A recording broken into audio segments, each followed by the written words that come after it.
Broccoli mix. Oat cereal for breakfast from the Ruby Pantry.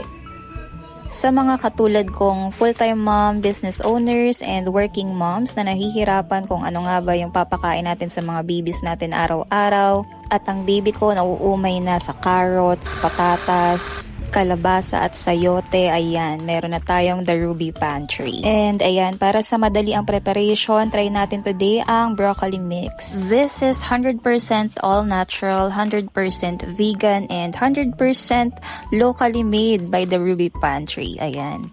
So 1:2.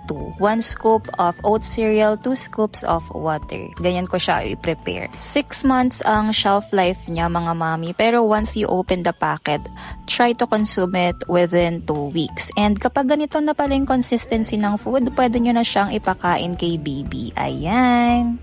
Kung gusto nyo nga rin itry ito, mga mami, click the yellow basket to order.